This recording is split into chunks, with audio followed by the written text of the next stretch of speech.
Hi everyone, it's Alison from Allie B Creative Studio. I wanted to give everyone a brief tutorial on how to square up quilting blocks using your square quilting rulers. So if you're interested, please join in.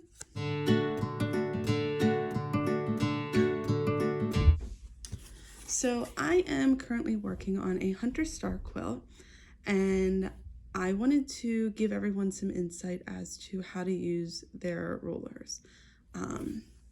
So I have 3 different blocks on my Hunter Star quilt. I have a 4-patch, and then I have 2 different stars. So one looks like this, and then the other one is just with the solid background and the colored fabric reversed. And that gives you that arrow. So I wanted to give everyone, because you use half square triangles and squares, I wanted to give everyone sort of a little tutorial on how to use a squaring ruler. So this is a 6" by 6" ruler, and you know that there's multiple lines on there. You've got your sort of 45, what would that be? That would be a 60, I believe that's a 60 degree. And obviously, you know, your inch marks, and I know a lot of people have issues with rulers because they don't know the differences between your little tick marks here. So just real quick, we'll go over some of that. So obviously this is your inch. The second to longest line is your 1/2 inch. 1/4 inches fall in between there. And then your 1/8 fall in between there. So there's 8/8 in an inch, 4/4 in an inch, 2 halves, and then obviously 1 inch. You can break it down into 16ths. I don't think I've ever really used a 16th measurement when I've been quilting, but this ruler does not have 16ths, but there is my larger one that I'll show you guys in a second does. So I'm going to show you guys how I square 2 blocks today. I'm going to show you how I'm squaring one of the star blocks and one of the 4-patch blocks. So my finished block is going to be 9.5 inches. And what I did to determine that is I measured both of my star blocks and my 4-patch blocks. And my 4-patch blocks are smaller. These blocks are used using charm packs, so 5-inch squares. So when you take away your seam allowance, you're left with a 4.5 inch block. 4.5 plus 4.5 is 8, 9. So your finished block is going to be 9 inches. And obviously, since we have not sewn along these edges, you still need to add in your seam allowance for this. So on both sides, you've got that 1/2 inch. So 9.5 inch is our unfinished block size. So let me flip you guys around. Okay, so we're gonna first do our easy block to square, the 4-patch. So you wanna make sure that you're using the lines on your ruler correctly. This is a 15" by 15" Creative Grips ruler. So it has little grippy things on the back, let's see, to help it from sliding.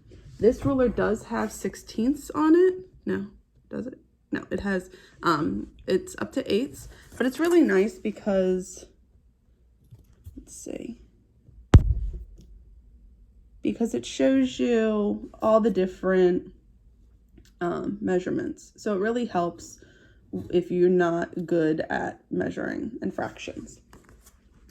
So since our finished block or our unfinished block is 9.5 inches square, my middle line needs to lay at 4 3/4 of an inch. So what I'm going to do is I'm going to line up my 4 3/4 line on my vertical seam, as well as my horizontal seam. And it's important to note, I am left-handed, so I do things a little bit backwards. So I like to make sure that my 1 and 1 corners are at this end, at my bottom left end. So I'm measuring, but if you are right-handed, I imagine that you're going to want them at this end. So just be cognizant that I am left-handed. So I do things left-handedly. Okay. So I've lined up my horizontal line and my vertical line for 4 3/4. I just want to make sure that I'm lined up there. 4 3/4, 4 3/4. Again, as in construction, you measure twice, cut once. And I'll just take my rotary cutter. And this is when a spinning mat comes in handy. Let me move some things out of the way. Or rotating mat, not a spinning mat. Because you're able to cut 2 sides at the same time. Unless you're super talented, which I am not, and can move your arm above. I'm not that talented. So then I just like to spin my block 180 degrees. And then we're just going to proceed to do the same thing. So again, making sure that my 1 in 1 corner is at the bottom left. Finding my 3/4 inch on each side, both horizontally. So 3/4 goes right across. And then lining it up vertically, 3/4 goes up. And then again, just trimming, rotating my mat, and trimming again.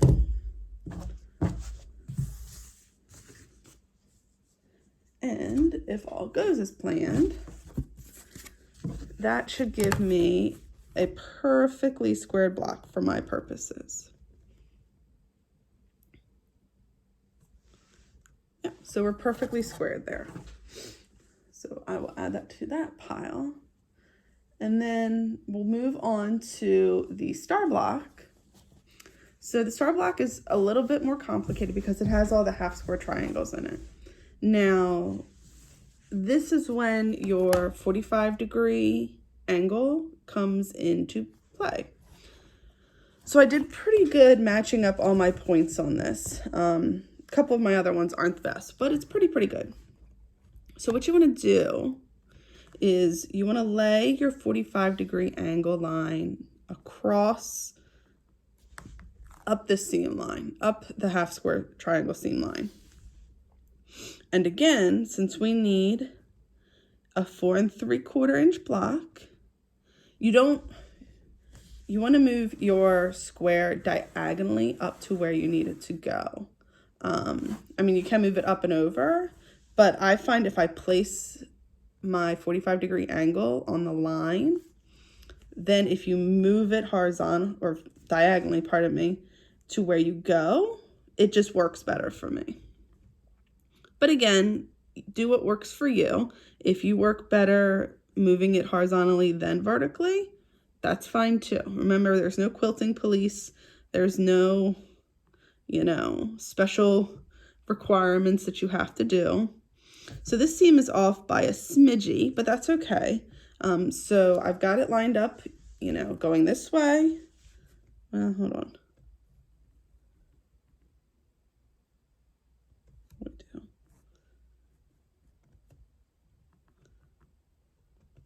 So I want to make sure that my corners are as pretty accurate as can be, because that's going to show up when I go to quilt.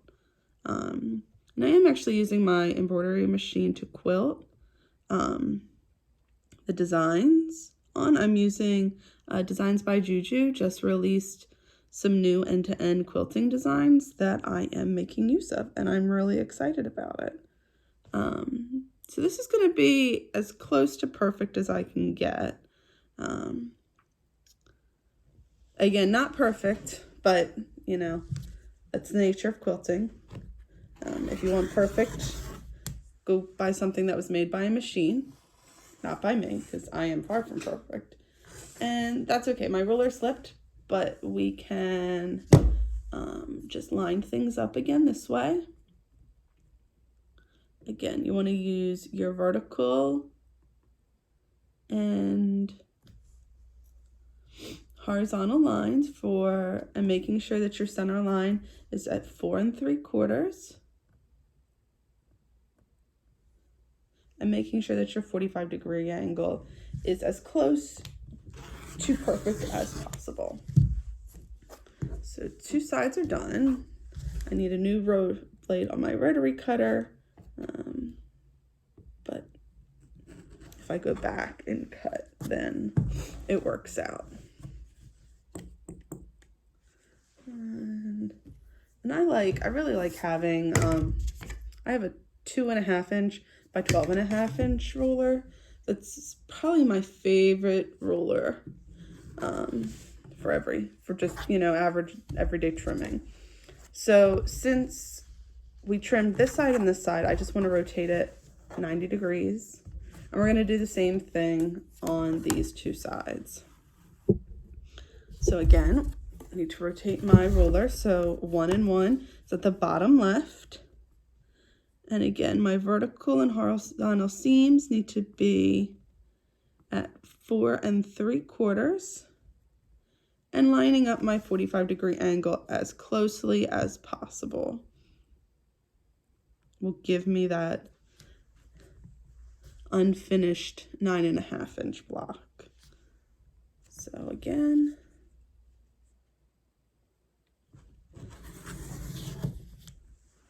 and then I spin,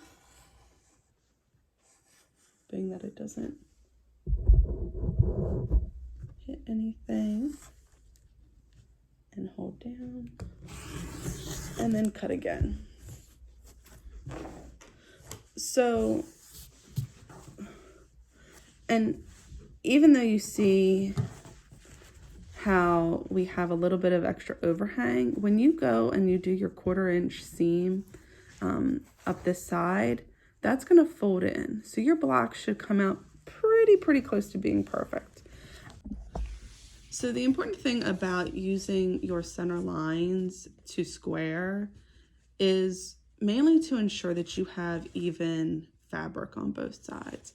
If you square from, say, one side, so say I'm going to square from this side,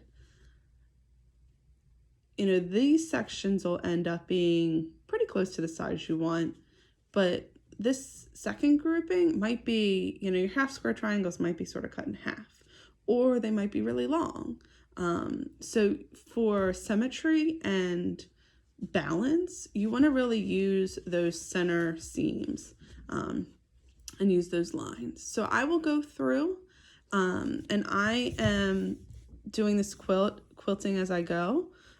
So I am quilting on my embroidery machine using, like I said, the new designs from Designs by Juju. And I'm quilting with my batting attached. And then what I will do is once that's all together, I will piece all of my squares together. And then I will attach the backing using Stitch in the Ditch along each of my seams. And I'll probably do an echo. As you can see, the quilt pattern, I don't know if you can see it there. Yeah, so it's like bubbles. Yeah, let me show you on the back. No, can't see it there either. So it's like a bubble quilting pattern. So it doesn't go all the way to the edge. And I have a deadline on this quilt. It is a gift, but I do have a deadline and I do have a lot of other projects lined up. So I am just centering the quilting, and then I will do the echo around the edges as I stitch in the ditch. But these are end-to-end quilting designs. So when I have an opportunity, what I'll do is I will piece my rows together and do the end-to-end quilting across the rows with the batting. And then I will work down, and that will give it, that consistent overall quilting. But having, sort of a centered quilting with the echo, the straight line echo around it, I think that'll be really pretty too. I like straight line quilting. I think it gives it a really elegant and sophisticated look. And especially when you mix it with, the bubbles, I think it sort of frames in that quilting as much. And these fabrics that I've chosen, they're very subtle, so having the pronounced quilting on it, I think will make it look really good. So I hope you guys learned a little bit about some square rulers today, and from a left-handed quilter. And feel free to leave me a comment if you've got any questions, or if you've got some video suggestions. Please feel free to comment below. Thanks, and have a great evening. Bye.